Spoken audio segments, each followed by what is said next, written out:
let's see here. Well, I'm curious. Like, I don't know if it matters. I don't know if it's like a decision that affects something down the line or is just nothing at all. But I want to actually. I want to go back to this save. I want to double check if going with her or if it matters at all. Let's see. So we'll go all the way back to just like back to here, and I want to see if this changes anything. If it doesn't, then maybe it's fine. But anyway. Well, okay, so this is when Mario, she said she'll go back to where she was. But then, I don't know.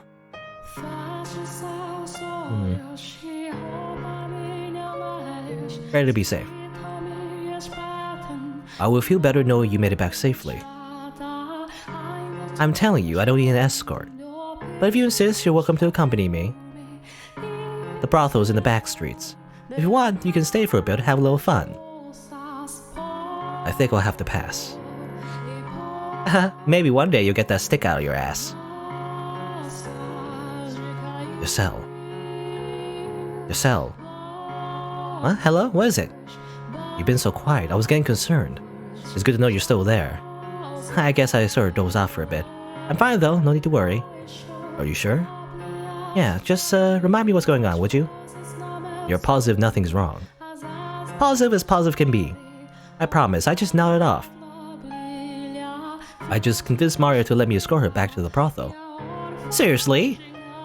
Should I not have offered? I didn't think you were thoughtful enough to accompany a lady home at night. That's a low blow. I thought that's what Didi would have done, so that's what I did. I see. Well, we'll make sure she gets back safely then. I will. Yo, you're just gonna stand there? Get moving, I'll leave you in the dust. Haha. None of it matters, though. Does it matter? And now I'm like, well... Anyway. Alright, this should do. The back streets aren't particularly welcoming to new faces popping up and wandering around after dark. I don't want you to get mugged on your way back.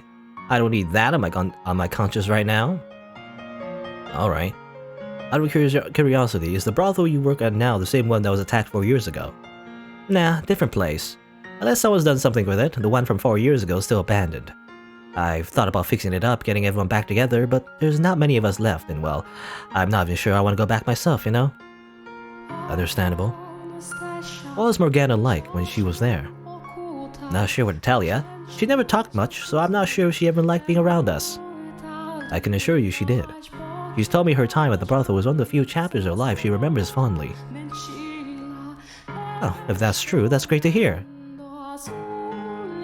There were times I thought maybe we should take her to an orphanage somewhere, but well, how my experience living at one of those went, so yeah. But at the same time, it's not like a bunch of whores are gonna make better parents, so I was never really sure what the right thing to do was. And then after the raid, well, I felt like shit. She didn't have to be there, but I stupidly thought it was a good idea to keep a little girl in the lawless back streets. I can't tell you what the best choice would have been, but I can tell you her time with you changed her for the better. So you don't need to feel guilty about choosing to keep her here. Or keep her there. I appreciate it. If it's not too much trouble, could you tell me more about Morgana in detail? It's a bit late tonight, so how about tomorrow? Got a little something I want to give you too. Oh? It's nothing much, but you'll see. I'll sneak into the courtyard again tomorrow night. Alright. I'll meet you there then. Anyway, I'm off. Actually, one last thing before I go. Take this. What? A knife? To protect yourself. You sure don't look like you're carrying anything? I'm not, but if I take this, then you... It's fine, I've got two. She's got two. You have...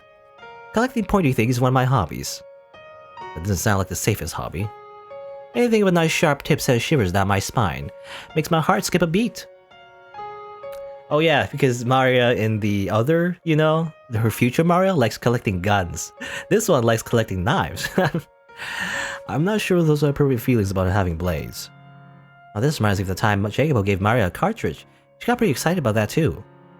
I can understand taking an interest in weaponry, but hers seems somewhat excessive. Dangerously so.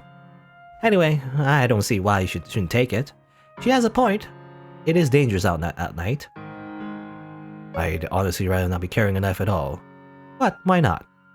They scare you. I'll be fine. It's only for self-defense, not hurting other people. Really, you don't have to worry about me. I do appreciate the consideration, though. If you say so. Okay, I'll take it. Thank you. It's nothing. Just give it back to me tomorrow night and we're all good. Anyway, see you then. Stay warm. I'm pretty sure I'm dressed much warmer than her. We should get going too. Alright. It is chilly tonight though. Okay, interesting. So we get a knife if we go with her instead. True? What's true? Do you hear that? I thought I heard a voice. I did. It came from the bushes over there. I'm going to see if I can get a little closer.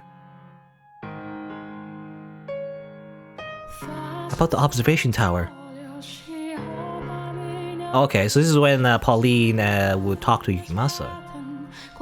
We didn't see this scene before. Do you believe it is? Are we witnessing a trice? A tryst? Trice? In any other circumstances, I would just walk away and let them be. But she mentioned the tower, so I can't. We should listen in and try not to get caught. Agreed. Several different people have told me the same thing, that there's someone being held in the tower. Who was the first to mention it? Michelle, you know the man who showed up yesterday. He's staying in the room in the mansion. The one with the white hair. Yeah, him. Who else told you? Nellie. And while he hasn't said anything to me personally, she says Mel confirmed it as well. I see. There's no need for concern. The only thing in the Lord Tower, the only thing in the tower is the Lord's fortune. Trust me, please. Pauline, you know how many enemies the Lord has. You know how many of them would like nothing more than see him fall. This allegation that he has someone imprisoned on his personal property is nothing more than a fabrication by these people. Don't be one of them. Support him. Support me. It's a terrible shame Mel and Ellie think the Lord would do such a thing. Now listen to him, Pauline. He's lying to you. Should I stay hidden or should I intervene? I believe you more than anyone in the world. You have my complete trust, you know that. But I would still like to see for myself. If there's no one in the tower, then that proves their accusations were baseless. Pauline, I want to trust you even more, so please, let me see what's in the observation tower. Please. You say there's no one there, so it shouldn't be any problem, right? Okay. I'll talk to the Lord when he's here tomorrow. I'll let you in without his permission, of course. But once I've spoken to him, I'll take you to see what's in the tower. Thank you. It's getting late. You should head back. Okay. Don't look so glum, Pauline. We'll see each other again tomorrow night, as usual. Yeah. Well, good night. Good night. Sounds like she convinced them. I wouldn't be so sure about that. You could always move Morgana before letting Pauline in. We'll have to keep a close eye on him tomorrow. I know you're out there. Uh-oh. So this is different. So I don't know if this was the correct route or the other was the correct route, but this one seems like bad things are gonna happen. What? Show yourself. If you won't come to me, then I'll have to come to you. I have a good idea where you're hiding. Michelle. Finally decided to show yourself, did you? How did you know I was there? Simple. I can sense the presence of others. It's my anime senses, you see. That's hardly what I call simple for most people. I was hoping to enjoy the show a little longer. Huh? You remember what I said at supper about a little sideshow? What about it? Well, it looks like we have to go off script. Go off what? You still don't get it? He sounds pretty agitated, Michelle. We need to get out of there now. Can you not see him, Giselle? What? He's got his hand on his sword. I mean, he's always like that? He's always in that pose? Eh. I can't risk turning my back on him. I should have stepped in while Pauline was still around. Well, we don't have that choice though. I don't have any opportunities to do this these days. So I was planning on taking it nice and slow. There's so many obstructions outside, it makes this kind of work difficult. Michelle. If you care about the nun, about Pauline, if she really means something to you, then you need to set Morgana free. Keeping her locked up will bring no one anything but pain, and that includes Pauline. And why should I care? Michelle! I feel something resembling a gale, and the next thing I know, the man's inches away from me swinging his sword down. The knife! Parry! Miraculously, I managed to get the blade out just in time, catching his sword mid-descent with a sharp clang. For a very brief moment, a look of perplexity crosses his face. Now repose, hurry! Now's my chance to run! Nope. Ah! Michelle! How? I stagger from the impact. As I fall to the ground, I catch sight of it. The curved blade sticking out of my chest. He must have thrown his sword. What? He can't... that always happens in Hollywood, doesn't it? You can't do that in real life, though. It doesn't really work. You can't just throw your sword. It's not range projectile. Anyway. You throw your sword to prevent my escape. Ugh. Michelle, what's happening? Stay with me. You have to stay with me. Ugh. I focus on the searing pain spreading through my chest to keep my mind from growing any hazier, and begin crawling, trying to put some distance between us. And from behind, the man slams his heel into my back. How anticlimactic. I thought you'd hold out a little longer, considering you managed to brandish that knife. Don't. Please, what are you doing? Get away from him, I'm begging you, spare him! That's a name engraved in the handle, so it's not even your knife. Maria. Put that down. Michelle. Who did you get this from? Answer me. Not feeling cooperative, are we? That knife has always belonged to me. Maria simply refers to the Virgin Mary. Well, shouldn't be too hard to find out who they are. I know it's not her, at least. So Mel, his sister, and this Maria are all colluding with you. What are you going to do to them? That should be obvious. Leave them alone. No, why did this have to happen? It's not funny. The more lives you take, the farther you become from human. That's not what you want, is it? I've always been a killer. I've always had this insatiable urge to take life. But I know you also wanted to be... Enjoy your reunion with them in the afterlife. Michelle! Bah! No. At least beg for your life, would you? Don't, please, stop this. Bah! Crawl with the dirt like the worm you are, and beg for me to spare you. Why are you doing this? No, please, stop. Not even a scream. Really? Ah, you're no fun. Stop it, don't do this. No. Alright, so there you go, that's a bad end. As it turns out, actually, showing concern for Maria actually gives you a bad end, as it turns out. The man's deranged cackling and Giselle's desperate screams begin fading into the distance, and I've long since lost any sort of idea about the condition of my body. In my attempts to save Giselle and Morgana, I've managed not only to fail that, but endanger everyone who was kind enough to help me. What have I accomplished?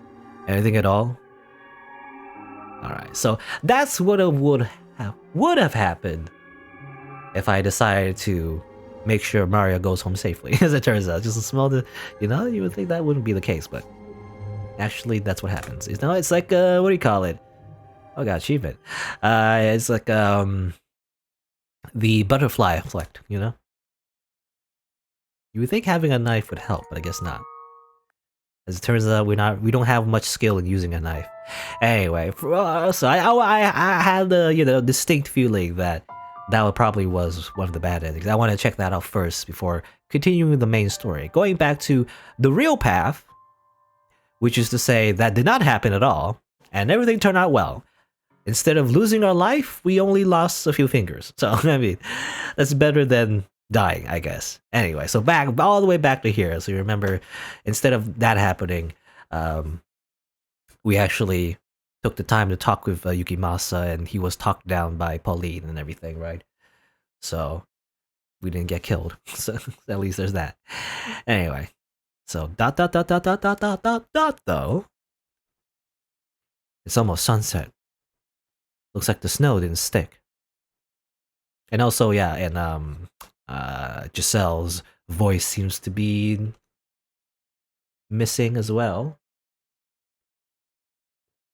You couldn't actually see the snow last night, could you, Giselle? Was that when the light started fading from the sphere of darkness encasing you? Or had it been going on even longer than that? Yeah, that's what I was thinking as well. I was thinking when she said that, by the way, like Michelle was smiling and saying, so isn't it nice that we're sharing this moment together and seeing a bunch of snow? I think, yeah, I actually had a feeling that Giselle was lying. You know, she was just saying that like she was sharing the moment, but she actually couldn't see anything as well. Why didn't you say anything? Not a word. I don't believe you're gone for good. You're still out there somewhere. I know it. And I will come for you. I swear it. Just a moment. Here I am, as promised. By the way, you know, me killing you that one time, don't worry, you know, it didn't happen. It's non-canon. I heard you talking, so I thought there was someone with you. But you're alone? It's only me, yes. I see. As I told you earlier, my perspective of events will do nothing to change Morgana's mind. I would still like to hear what you have to say. Alright. Now, being from this land, I don't believe in a local god, nor do I think priests and preachers are any better than con artists. Where'd that come from? What I'm trying to say is if I give a confessional, it won't be to another human. You're an angel. Thanks? No, what do you mean? Come again? Come again? The angel from the stained glass window. That's you, isn't it? Wait, how on earth did you come to that conclusion? I was thinking about everything you said earlier in the cellar. The fact that you knew about Morgana, the fact that you could see into my heart, and in particular, all your talk about saving people's souls. Salvation is not a man's job. Which means you must be something else. I will tell you everything. Every foolish mistake, every terrible crime. In exchange, I would like to tell me what I am to do next, to lead me down the path I am to take. Well, I guess I'm an angel now. I terrify myself. Every passing day, my ability to tell what direction I'm supposed to be heading in dulls. So after I tell my story, I want you to do that for me. Please, will you show me the way? I can no more decide the path you take than you, but you saw into my heart. Giselle, if you were here, you would encourage me to agree with his request, wouldn't you? Okay. I can't guarantee anything that I'll have to say will be of use, but I'll do my best to lead you in the right direction. Thank you. Now, before I begin, there's one thing I need to clarify. I am not in love with Pauline. Okay, well, she does play an important role in my life, though. That much is true. She's your tether. Exactly. I also, I suppose you could say, admire her. She's everything I am not, everything I cannot be. Is that something I should tell her, you think? That I don't love her, that I'm incapable of feeling love? Should I tell her that, knowing she genuinely loves me? My instinct tells me I shouldn't. I know very well I'm lying to her, but there are circumstances in which a lie is preferable to the truth, are there not? With that said, I'm ready to begin. You have my full attention. Okay, so you're gonna get like a little flashback once again, just like with Mel. We're gonna learn his story, I guess. Which well, I don't know. He's a little sympathetic, teeny tiny bit, in the sense that like he loves to kill, but he doesn't. He knows it's wrong, but his nature is like he wants to do it. I guess like literally, like actually, just like literally as a psychopath. and he needs like someone to tell him what not to do, I guess, or something. I don't know. But still, he just still kills a bunch of people anyway. As you know, I am not from this land. The issue is, I don't know any more where I came from than you. I remember the Silk Road, stretching out before me as far as the eye can see. Clouds of dust wisping across the bare dirt trail. That endless expanse of red earth remains branded in the very fabric of my mind. The Silk Road. And when I think, well, obviously the Silk Road is not literal. It's probably like, you know, a path between, like around, I assume like around the continent of Asia to like Europe or something like that. For some reason I thought it was like in the ocean, but maybe I'm wrong about that. I don't know. I don't know why. Because either I think it's the ocean or I think it's a literal Silk Road. Is it literally a road made out of silk? But that makes no sense. I think it's, well, it's called Silk Road because most likely it's where a bunch of silk came from. Most likely, you know, like a lot of like merchants from around the Asian continent, like usually like around China probably. A lot of trading goes around there, so like that's where the word silk comes from, because like where a lot of Europeans probably got their silk from or something, you know, or something like that. Or at least spices. I know spices, for example, that's like definitely like a import from Asia if you're like, you know, living in Europe, I think. Anyway. But beyond that, most of my memories are gone. I can only remember the last 5 years or so of my life. In my oldest real memory, I was a slave. I didn't work on some nobleman's estate, but instead I did physical labor, construction work. I built roads and buildings, tore down hills and mountains. That's where it was decided someone built like I am would be the most use, I suppose. And while I doubt I need you to tell this, living conditions were miserable. Other slaves withered away and died on a daily basis. Working a noble's estate would have been easier without a doubt, if only for the fact I would have a specific master. I don't remember anything about my life before becoming a slave. All I have are those few images, from which I can guess I was part of a caravan, or perhaps a messenger. I vaguely remember being waylaid. We were vastly outnumbered, massacred with little resistance, or at least I assume that's what happened. When I next woke up, I'd been stripped bare and was surrounded by men I didn't recognize. The words they spoke were gibberish to my ears, but I could tell from their tone of voice and expressions that the things they were saying were not friendly. They seemed to be mocking at me, laughing at me. As you might expect, I attempted to protest, but evidently, I had been beaten quite badly while I was unconscious. My joints were stiff and swollen, on top of my dehydration, so I could barely move, let alone put up a fight. As strong as I might have been at full health, I was in no condition to do anything then. You have no idea what that's like. How it feels to be abused and humiliated, desperate for food and water. Again, ironic, because that's exactly what Michelle went through. Oh, I see. You do understand, huh? Anyway, so as I was saying, I was a slave for one grueling, torturous year. No one treated me like a human being. There's no one from the same part of the world as me. There's no one to come to my aid.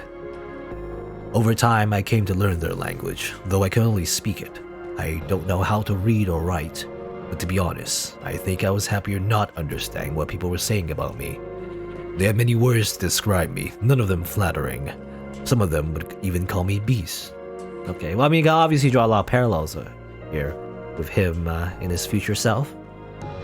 I mean, I think he was like a merchant, right? Like he said, like it was kind of like he's part of like a caravan, I guess. It makes sense.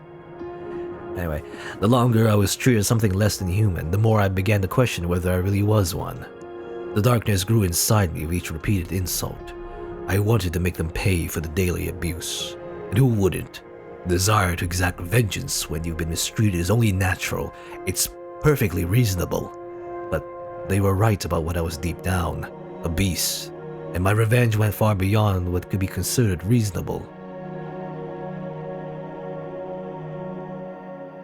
4 years ago, I was sitting in a carriage as it rattled along a dirt road.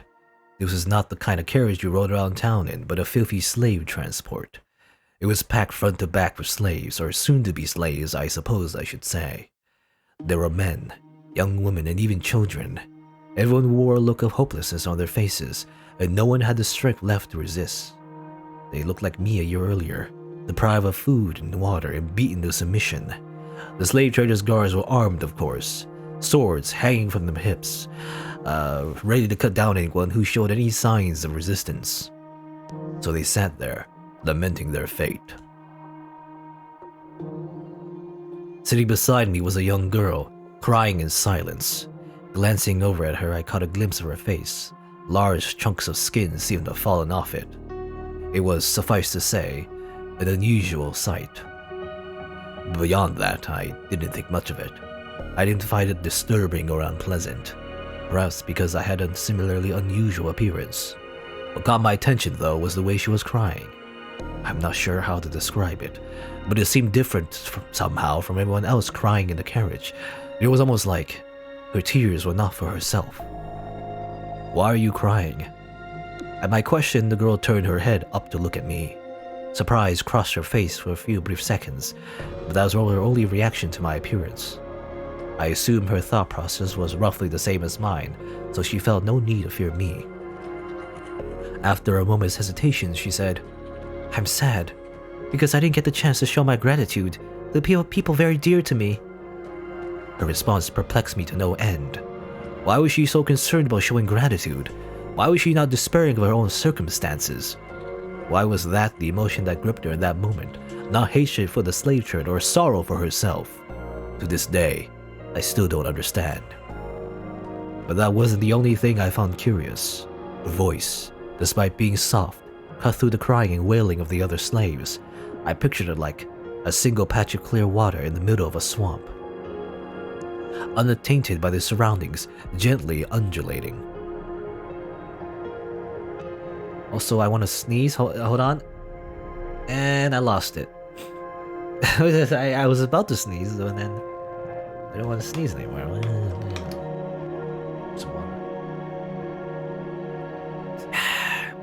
Anyway, one sentence was all she said. There's something unbelievably calming about the sound of it. For a moment, I was filled with a sense of tranquility. And though you may not believe it, I wanted to get her out of that filthy carriage, to undo the shackles threatening to taint her. And so I took action, driven by that desire. I mean, if only it ended there. I mean, we know what happens. If only it ended there, like he saved her life, and then, that's it, right? But, well, this is no lie, I promise.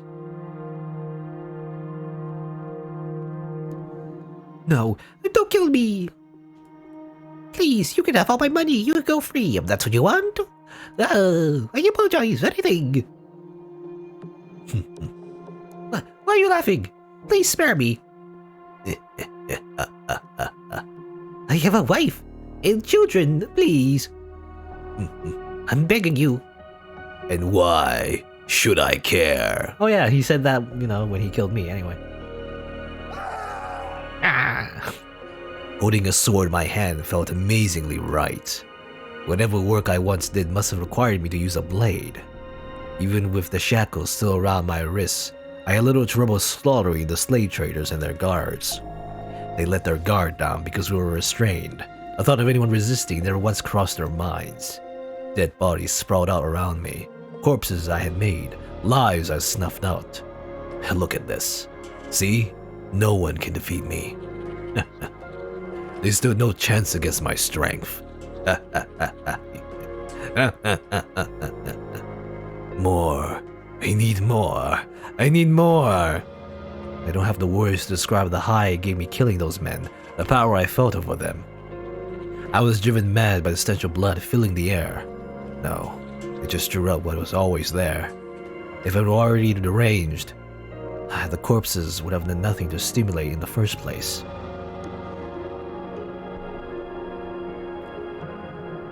After taking the keys off one of the slave traders, I returned to the carriage, doing my best to act calm and suppress the bubbling exhilaration. Hey you, unlock my shackles for me. I would do it for myself if I could. You. Say something, would you? But she said nothing, simply removing the shackles as commanded. If she had, If she had said even one word, let me hear that curiously calming voice of hers, then in all likelihood I probably would have stopped there. But she remained perfectly silent. Everyone was in shock at what they had just witnessed, her included. In time, though, the slaves started cheering. The same people who had been wailing minutes earlier were now shouting praises. Our savior! You're our savior! We're free to go home! We can have our lives back! Undo our shackles, please! I'm a beast. What? I'm not a savior. I'm not a man. I'm a beast. Isn't that right? I'm a beast, aren't I? What are you? More. I need more. I thirst for more. Why are you putting your... I need more. Ah. I need more experience. I need to level up. I need to slaughter you all because you're all walking bags of experience points. Ah. No, at that moment, last of my reason dissolved. I went to a frenzy, slaughtering the helpless slaves I never intended to kill. I was euphoric. I couldn't get enough. I reveled in it. Never before had I felt such utter ecstasy. The cries for mercy as I ripped through them were delicious. Yum, yum, yum. It's like a meal. Now, the look of the fear in their eyes, the way their faces twisted, the splatters of blood around their mouths open in screams, the despair that filled them. I didn't care anymore. They were just as much victims as me. That they had suffered the same abuse and humiliation. All of that was buried beneath the waves of bliss that ravished me. Everyone who asked to be spared, I skewered. I worked my way around the inside of the carriage, killing dozens upon dozens of slaves. Heads went rolling out shoulders, hot geysers of blood spewed from open necks. I was practically wading through blood by that point. Some bodies I completely dismembered, others I disemboweled, leaving their entrails only hanging out of their open guts. All of them had looks of agony frozen into their faces as death took them.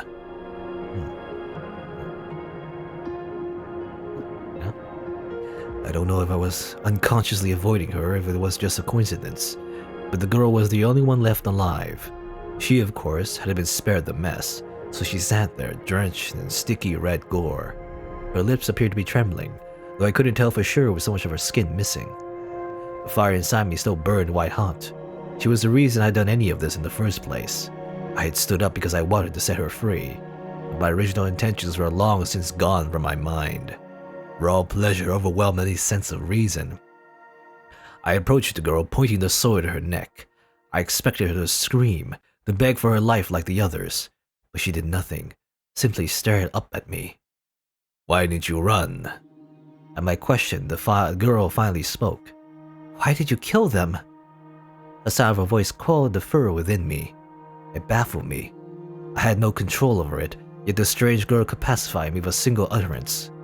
The words she used didn't matter. It was her voice. She could have called me a monster. It would have had the same effect. Because I felt like it. I couldn't explain my reason for murdering the slaves. I didn't have the words to express the things that drove me. All I could tell her was that I did it because I felt like it. And why haven't you killed me yet? I couldn't find a sure answer for that question in my somewhat rattled mind either. In retrospect, I realize now that her voice was my first tether. But at the time, I had no idea why I didn't take her life in my frenzy. I had killed other children, other women. Young, old, sad, miserable, it didn't matter. Nothing had so much as prickled my conscience. I don't know, I said, and then I stepped off the carriage and walked away. Left with questions I couldn't answer. Was I really a beast? Was unleashing my innate savagery and reveling in the massacre of helpless people really all I wanted? I didn't know. After escaping from the slave traders, I became something of a bandit. I had no hope of anyone taking me in. Not only was I a murderer, I was a foreigner. Nor did I have any chance of finding decent work. So I lived by the sword, killing and plundering. The money, I honestly didn't give a damn about. I had no desire to be wealthy. It was simply a matter of survival. That and quenching my thirst. I went on for about 3 years like that. Just being a murder hobo in like a D&D game. He literally is just a murder hobo, isn't he? Until finally encountering something I couldn't defeat with my sword. No amount of muscle was enough to protect myself from disease. One day I woke up with the chills, my vision blurry, barely able to move my own limbs. I set off for a nearby village, hoping to see a doctor, but my body didn't last that long. I collapsed on the side of the road, drained of my last strength. It was a moderately busy road, at that, so I assumed I made it close to the city. Dozens of people passed by, silently pretending not to see anything. I didn't look like someone a respectable person would want to involve themselves in the normal circumstances, so it was no surprise they weren't interested in this sick, filthy foreign man. Hell, I couldn't remember the last time I bathed. Well, very stinky. It was hard to look at me, let alone get anywhere near me. This is where I'm going to die, I thought. Seemed like a suitable end to a mad, murderous monster's life, withering away on the side of the road beneath sneering passerbys. The fact that I was still alive at all after 3 years of leeching off other people's lives was itself wrong. I didn't lament my impending demise. I accepted that such was the way of the world. But then, I glanced up to see a woman in a nun's habit, looking down on me. Are you alright? Are you sick?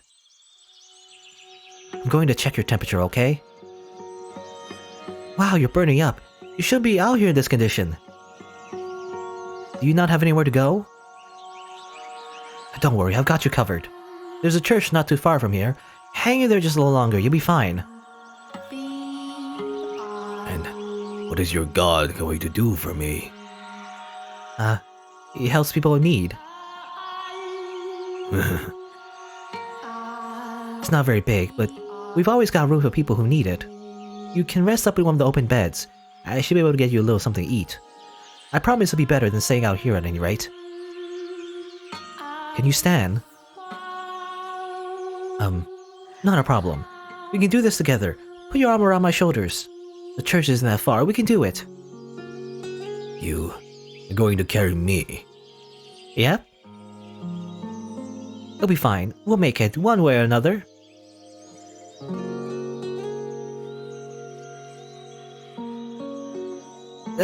This is probably very heavy. Almost there. Just a little longer.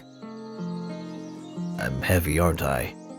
Very, very heavy, but that's not a problem. I could do anything if I put my mind to it. Just throw me into a ditch. Now, God doesn't like his children talking like that. Almost there? We're almost there.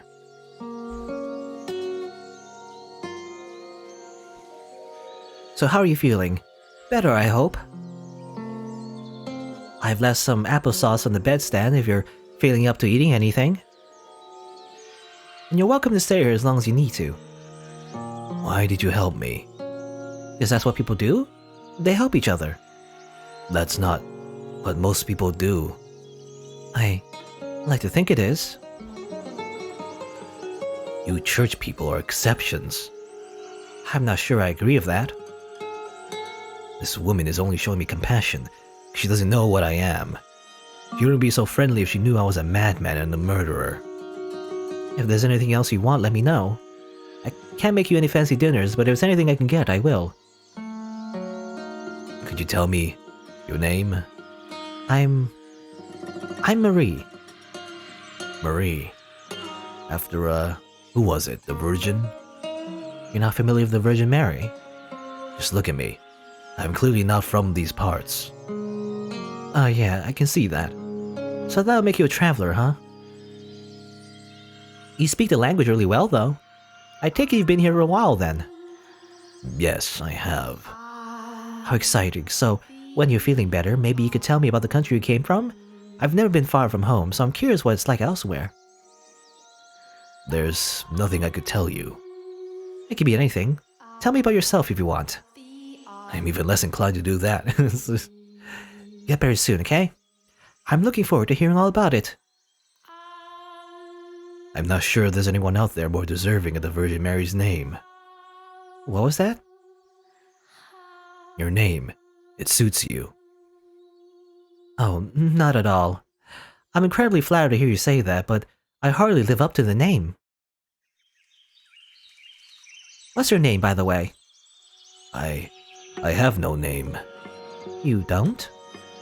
If you want something to call me by, you can choose a name for me. Anything you want. I am nameless. You give me a name. I think you should be the one to choose your own name. I'd be more than happy to help, though. But you should go with a name you think it's best. I see. Well, I should get going. I'll be around, so if you need anything, just holler. Bye then. How am I supposed to choose a name for myself when I don't know anything about me?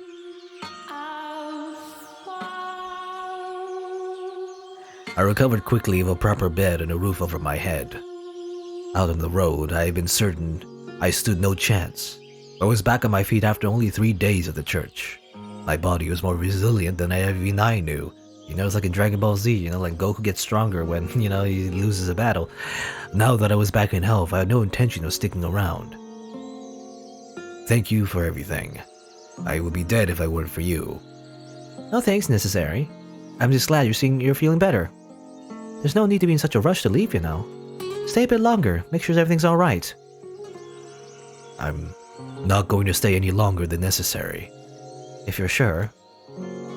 Take this as payment for the food and lodgings. I can't accept that, no. We don't charge for charity.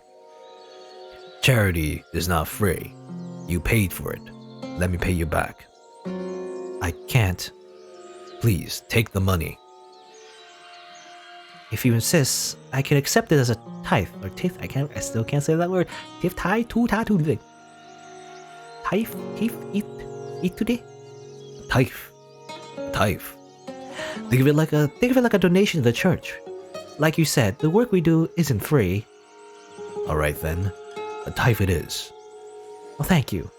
And may God bless you for your generosity. So long. Hey, if you're ever in the area, maybe you could stop by sometime. I never get the chance to have the talk with you. I was really looking forward to it too. I'll just cause you more trouble. What? No, you wouldn't. What makes you think that? Are you afraid you'll scare people off because you look different? I really don't think you need to be worried about that. It's not just my appearance. Do you mean it? That there won't be any trouble having me around? I absolutely mean it. Okay. I'll consider it. Wonderful. I can't wait to see you again. Yeah.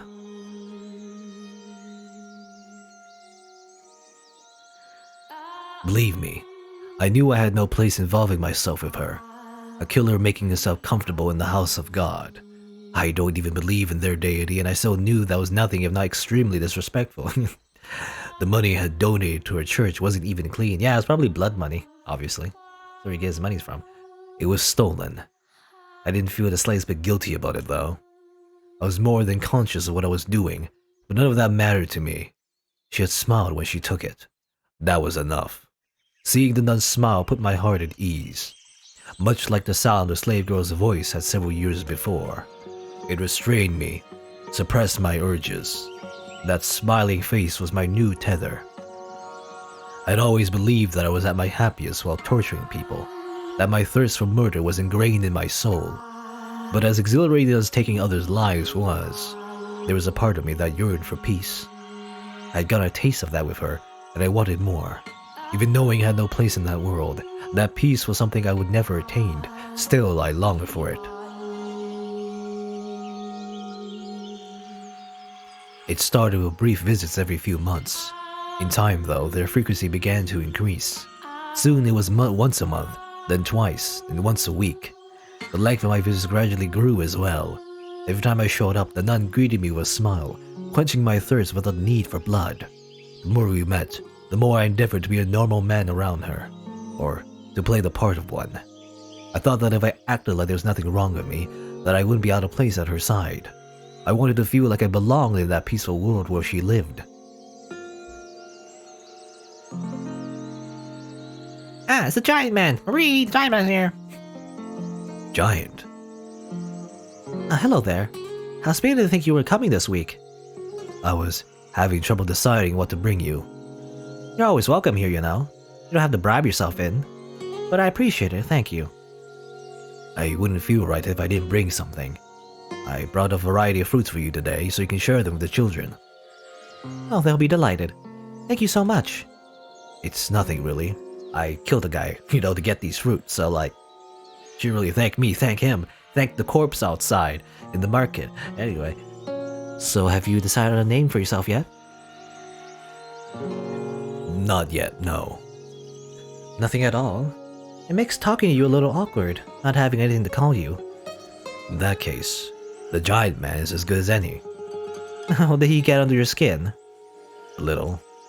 I'm not that big, am I? We're all giants to little kids. I do wish to be a little less blunt about it sometimes, though. Indeed. I suppose it's better than being afraid of me. The children here have strong nerves. They're ordinary kids. You're just not a scary person. I only assume I'm harmless because I'm with you. What? You make it sound like you actually are dangerous or something? Because I am. Don't get worked up about it. The only thing different about us is our race. Everything else is exactly the same. I'm not so sure. You must have had some pretty awful experiences because of your appearance then, to make you so concerned about it. I wish I could say I understood your pain. That's not necessary. But if I could, then maybe I'd feel a little closer to you. If only I could be even half the same in the race as you. You have nothing to gain from being more like me. You don't think so? I think there's a lot that would be nice about it. I would probably have really pretty black hair at least. I mean, what hair does she have right now? Because she did have black hair, at least in her future self. It's funnily enough. If I'm ever reborn, I'd like to be more like you. Why are you so obsessed with being like me? I just am. Oh. Yeah. You just am. That's it. That was about the time I started noticing the feelings she had for me. At first, I thought I was simply being egotistical. There's no way a woman like her would be interested in a man like me. But I couldn't think of any other explanation for the way she looked at me. Back then, I believed I loved her too. And that if we could be together as a man and woman, that I would finally be able to attain the peace I so sought. That I could wash my hands of the killer within me, defeat the urges once and for all. That I could step off the darkness I've lived in for so long. That I would be able to see the light. That I would be able to experience love like any other ordinary man. So in the name of that hope, I took action. That foolish, naive hope. What are we doing out here so late at night? Sorry for asking you to meet me in such short notice. I hope it wasn't too much trouble sneaking out. It certainly wasn't easy. So you have something to tell me. What I'm about to tell you, every last word is sincere. And then once you've heard me out, I want you to turn me down. What? Over these past few months, I've come to at least somewhat understand the responsibilities and restrictions placed on you as a nun. By the way, did he say... Well, I think he said that before. What I'm about to tell you, every last word is sincere. Once you've heard me out, I want you to turn me down. I think he said that when he was in... as Yukimasa, right? In his future self. A lot of parallels. I mean, it's intentional, I guess, but anyway. But even ignoring the obligations you have, I know good and well I'm not a suitable match for you. Which is why, as I said, I would like you to turn me down. I still want to hear it. I love you. I fell for you the moment I first saw you. I know I don't deserve to be anywhere near you, but every time we meet, my desire to be with you grew stronger and stronger until it was out of my control. Turn me down, Marie, please. I will stop trying to get close to you. I'm not Marie. You're not... what? My real name's Pauline. Pauline? Marie's only my baptismal name. It's not the name I was given at birth. I love you too. I fell for you the moment I first laid eyes on you. I know it's forbidden, but I want to be with you too. Any free time I have, I want to spend it with you. I'm glad to hear you say that.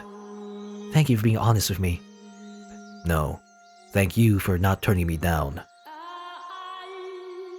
Wow, talk about an anxious day. When you asked me to meet you out here tonight, I wonder if that might be what it was about. I felt like my heart was gonna explode all day. Heart? Explode? I can do that. I can literally do that, just, using my sword to know. Guys get nervous about telling guys how they feel too, don't they? Yeah, we do. Until now, I had no idea falling in love was so hard on the nerves. Just thinking about you makes my mind turn to mush.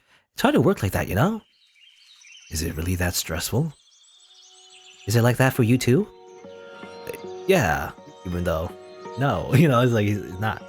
Think about it. And thinking about you makes it impossible to concentrate. Tell me something, Pauline. What is it? How exactly is it hard on your nerves? What? How exactly? It's like, I'm in the clouds and I want to scream and I want to jump into a lake all at the same time. That doesn't help me much. Could you be a little more specific? Really? Are you trying to embarrass me? It's like my whole body gets really hot. You mean you get aroused? Aroused? No, To put it bluntly, yes. I see. You're a real jerk, You should go around trying to humiliate ladies. Sorry, I didn't mean to. Oh, you. Well, that was insightful. Yes. Okay, so you get aroused. No, wow. So, I'm not in love with her or romantically attracted to her. Yes, I don't get aroused around her, apparently. Or even physically attracted to her. All I want from her is her smile. Being around her doesn't arouse me. In fact, it does exactly the opposite. My fire burns brightest when I'm not with her. It all makes sense now. I just want someone to keep me placated. I'm disturbed through and through. A murderer and a beast. See, that's why I didn't want to say anything. I knew you would laugh at me. I'm sorry. I truly am. In more ways than one, by the way. I did ultimately get what I wanted out of the arrangement. She became my tether, became an invaluable part of my life, even if I had no real love for her. When I was with her, I was at peace. That said, her presence didn't completely rid me of my urges. I was still occasionally struck with bouts of insatiable thirst, overwhelming desire to mutilate anyone who came into my line of sight. And sometimes, Pauline became the object of that desire. It goes without saying that I never did draw my sword on her, but I had no way of knowing when I might lose control. And if I ever did kill her, there would be nothing left to keep me from regressing completely into a beast. Pauline and I arranged regular nighttime meetings, though never once did I tell her how I truly felt. I had no intention to either. When I was with her, I was in the role of her lover. She never questioned my love for her. Expressing hers for me caused her to smile even more than normal. The happier she was, the more beneficial it was to me. Spending time with her in this capacity, I was able to gain a deeper understanding of what kind of person Pauline was. It is weird, I don't know. I don't know. I guess the idea is that, I guess he's just not in love with her. I don't know. I imagine a very long-term relationship is definitely less about love in like the, the hot passion kind of love, but more so just like a peaceful life, right?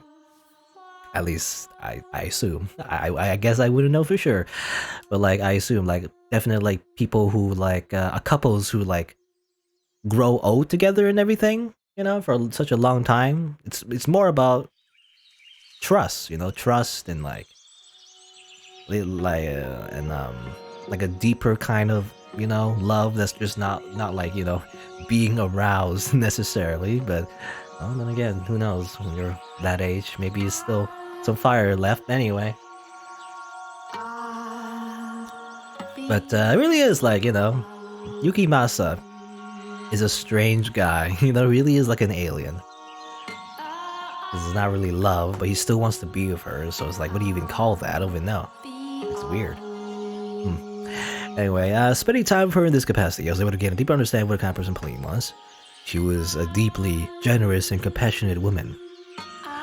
While I now understand her near-compulsive deeds of charity were a result of the stress and uncertainty she felt about herself at the time, I believe she was doing it because she genuinely wanted to. I believe she wanted to save absolutely everyone, to be the saintess she had come to be known as.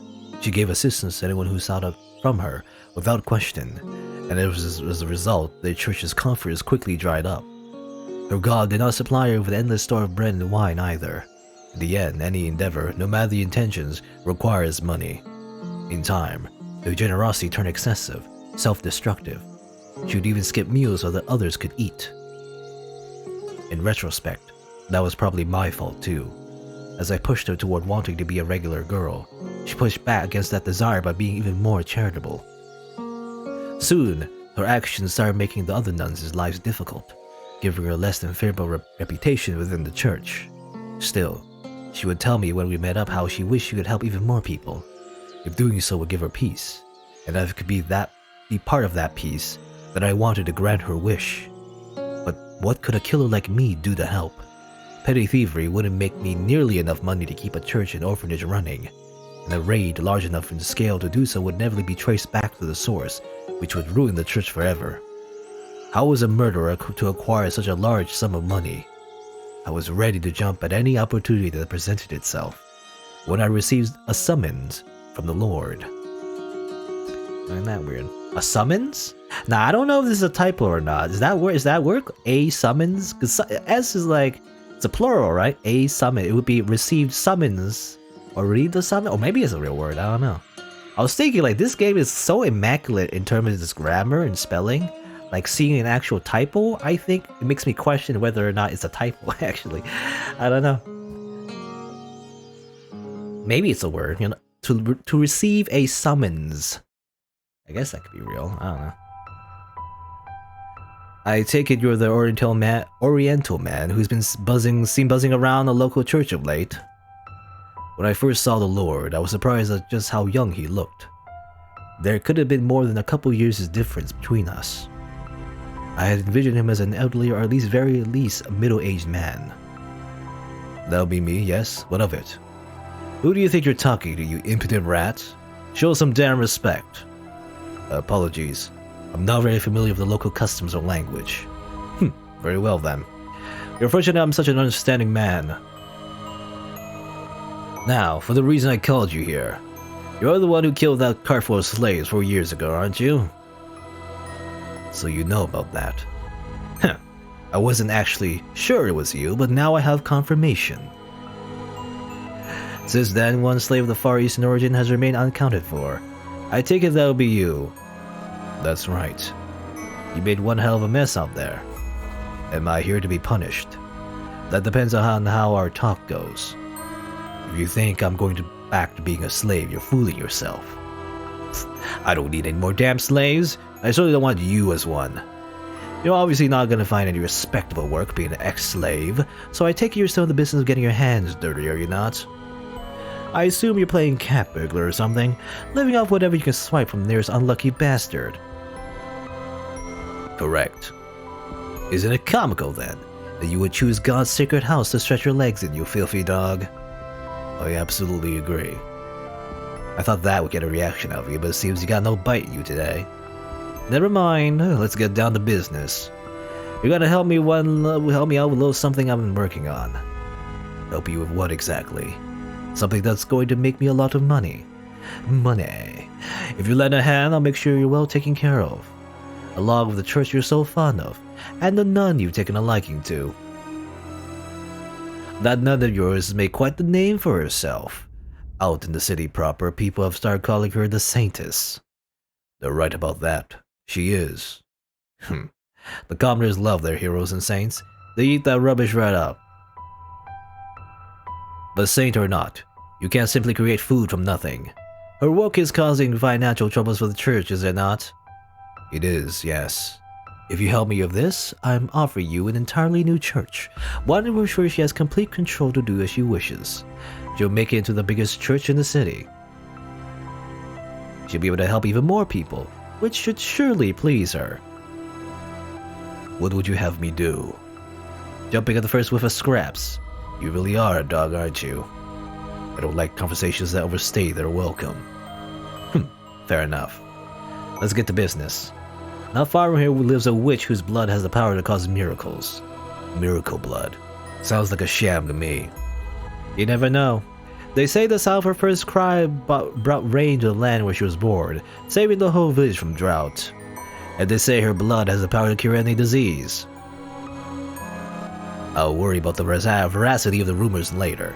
Right now, all I want for you is to capture her and bring her to me. Explain something to me, Lord. You said that if I helped you, the nun will be able to save more people than she does now.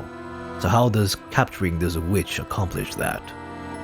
I'm glad you know how to listen, dog. Well, be turning the blood into a miracle elixir, which you then will be distributing to the patrons of the church, in exchange for tithes, of course. Selling it, then. Selling isn't quite the right word, but if that's how you want to think of it, by all means. The commoner's beloved Satans, handing out an all-powerful miracle medicine, they'll lap it up. And in turn, you'll make a fortune. Exactly. Money I can use to support her church. It'll be a boon to the city's economy as well. A single witch's freedom is all it costs for everyone here to come out happy. So what it'll be? We help or we'll have to? I'll help. I've no reason not to. Decisive and a good listener. Excellent. Once I've captured the witch, where do I take her?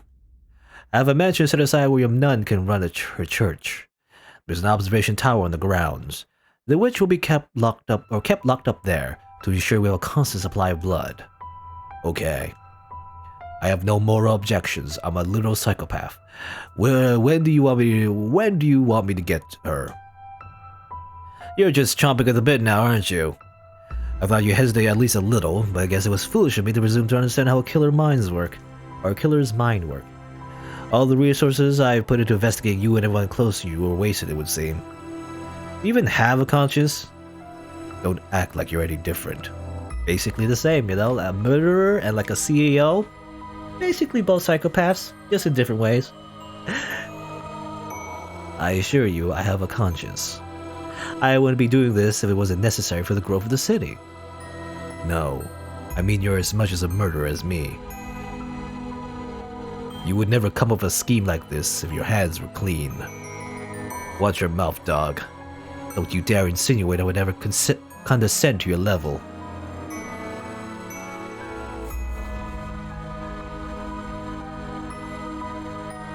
I agreed to the Lord's terms. A couple days later, I made my way out to the location the Lord had given me, a small cottage by the lake where the witch was said to live. Well, we know how this goes. I'd been instructed to take her alive, but not that I wasn't allowed to harm her, so my plan was to force my way in and immobilize her as soon as she opened the door. The Lord was right. I didn't have anything resembling a conscience. I was too far gone to be bothered by the prospect of disabling a witch. Not even the fact that I found a degree of solace in my relationship with Pauline would change that.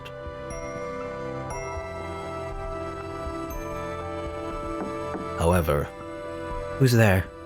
When I heard the witch's voice through the door, I froze. It was a girl from 4 years ago. I didn't even have to see her, I knew right away. I wouldn't mistake that voice, that stream of pure, clear water cutting through the grime, for anything. I would never forget the first thing that had ever managed to express my desires, my first tether. When the Lord told me about the witch, I never once expected it to be her. Now I wonder what the relationship with the Lord and Morgana is, because Morgana initially was at the Lord's place, when she was taken from her village, and then, she was captured again. I don't know if he knew about that, but I guess maybe we'll learn if we confront. What was his name? Like Lord Barnier or whatever? Barnier? Oh. Anyway, who is it? Are you the witch with the miracle blood? My hand rested on the hilt of my sword. I had at first meant to break down the door if she wouldn't open it for me. Please, leave. However, when I heard that voice, my hand fell limp. Please, stay away from my home. I am in need of your blood. Could you not spare a little?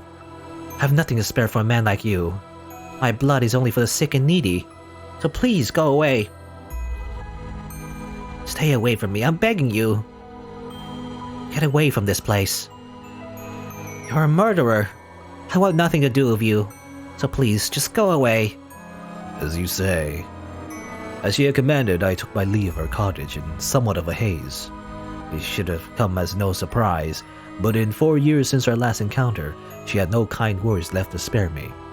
Yet even her derision, I still felt myself being calmed by the sound of her voice. I debated with myself. Should I do as the law requested and capture her, or should I let her go free as I had done 4 years earlier? You already know what I decided to do though, don't you? Yes, that's right. I went with the first option. After all, I had no need for tooth tethers. Okay. While breaking down her door was still an option, the witch was wary of me. If she were to somehow manage to escape, there's no saying how the Lord might react. So I stood watch, waiting for her to step outside. The problem was she never opened her door. It wasn't just me. It seemed she was wary of everyone. Until Mel comes by. There was one exception though. The boy. She left the cottage for him. They went on walks together around the lake.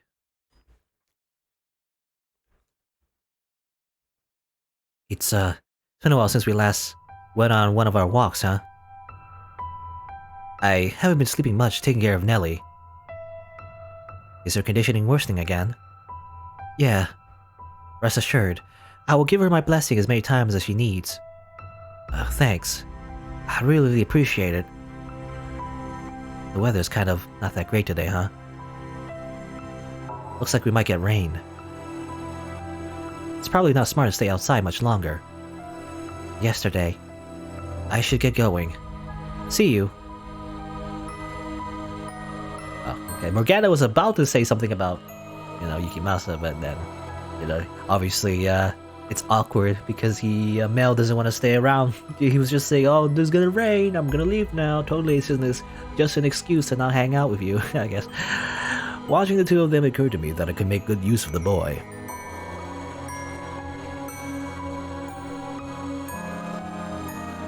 You have two options. Either you say no and protect the witch, get away, or you help me capture her. No. If you choose the witch, I'll kill the girl. Get away. Make your decision. Get away from her. You have until the count of 10. Okay, we've seen this before, but that's why I'm going a little bit fast. The same dialogue, 10, 9, 8, 7. Give me a killer. I'm gonna do it. I've killed plenty of people before. Alright, I'll do it, you asshole. Alright, okay. Don't kill her. I thought you hold on to the last second. What are you waiting for? Let's get going. Get moving. You pitiful little boy. I feel no empathy. Empathy? What's that? And then, then I cut off her arm. She just screamed like, ah! Just kept screaming. Get back, no, stay away from me. No. Help.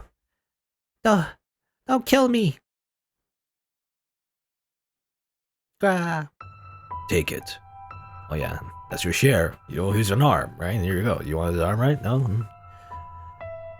Why? Why? Why did you take my arm? That's what the heck? Of course, again, and we saw this in Mel's story already, so I mean, it's just a bunch of screaming, bunch of Mel, has an arm, he vomits because he's like, what are you talking about? I didn't agree with this arm. You just kind of like, you just threaten me, and then you assume I want her arm? Yukimasa is just a weirdo. He thought like, oh, you want to share, right? Here's your arm. That's how it works, right? No? My arm. My arm. No, put me down, please. Help, someone help, please help. The witch with the miracle blood had regressed into an ordinary girl, and she cried in pain like a small child.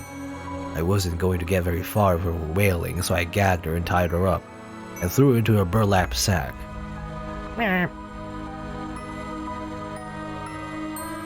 Yep, just a bunch of nothing Nothing personnel, kid. No, nothing personal. I just need your blood. Without it, she'll lose her church. She needs the money. I needed some way of getting enough money to keep her church running. So the Lord made me an offer. If I brought him the witch of the miracle blood, he would finance a whole new church for her. So don't take it personally. That's what he said. Yeah. Kind of repeating dialogue. I tossed the sack into the cart I had waiting outside, and made my way to the mansion as per the Lord's instructions. The two of us then locked the witch in the observation tower. When I told the Lord I used the boy as bait to get her to open the door, he gave an exasperated sigh and said, "Involving a third party was not part of the plan. Is there anything at all in that head of yours, dog? I can kill him if that's a problem. Don't be hasty. Describe him for me. He seemed like he came from a wealthy family." He's young, still in his teens. He lives with his little sister. He looked reasonably well off, probably of noble blood. You pick one hell of a target to use her as your bait. Should I kill him? There are people in this world you can make disappear quietly. People no one will notice have gone missing. You're one of them. The boy, he most likely isn't. Was the boy at all interested in the witch's blood? He seemed to be. Well, that makes things a little easier. You just have to make him into an accomplice then. Yes, that's how it works. That's everything up to about 6 months ago. You know what happened next, I presume. I threatened Mel, forced him to join us. He needed the blood for his sister, but even without that excuse, he didn't have the courage to run. Me, on the other hand, I involved myself in my own will. I had no reason to try to get back out. In fact, being put in charge of one of the 3 keys gave me an excuse to meet up with her more often. The arrangement was quite beneficial for me. Hey, I heard the news. You were selected to be part of the Lord's personal guard? I've got it made. Congratulations. You know, great. You exaggerate. It's nothing. Oh, now, no need to be humble. You wouldn't have picked you if he didn't really trust you. About that. Everyone around here knows just how hard it is to earn the Lord's trust. If you say so. It hasn't been easy for him, I hear. He only assigns those he really trusts to work so close to him. I hope you're right. He trusts you, I'm sure of it. I certainly can't tell the real reason I suddenly became his guard. I got some more exciting news too. The Lord sent me a messenger for me earlier. Apparently he's building a new church. He wants me to serve as a nun there. Can you believe it? You shouldn't be surprised. You are the city's saintess after all. It's little wonder you'll be his first choice. I really don't think I'm that important. Do you not want the position? No, I'm delighted to have such an incredible opportunity. This will allow me to help so many more people than before. It's wonderful news, but... That's good to hear. Tell me, I'm not wrong in thinking helping people is the one thing you want more than anything else, am I? Right. That's what I want more than anything in the world. I see. Hey, smile for me, would you? Huh? I've been smiling this whole time, haven't I? No, not just now. Forever. Of course. When I'm with you, nothing could possibly take the smile off my face. Okay, what if I stab you in the gut? What? I'm glad to hear it.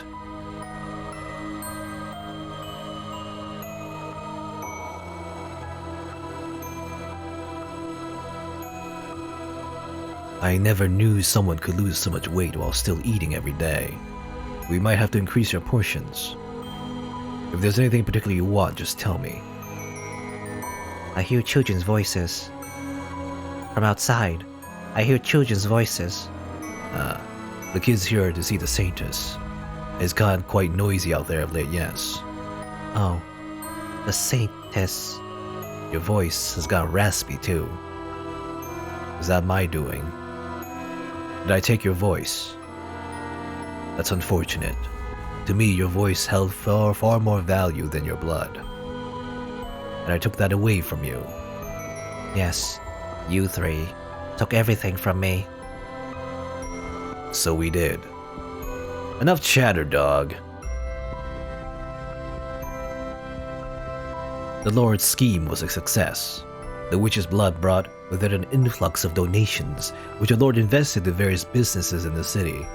I have no idea if the blood actually has miraculous powers, but there are certainly people claiming to have been healed by it. It wasn't long before people who weren't sick started making use of the supposed cure-all medication, saying it had preventative properties as well. As word of the elixir spread, the Lord's profits grew in kind. One fact was undeniable. The witch's blood stimulated the city's dramatic growth.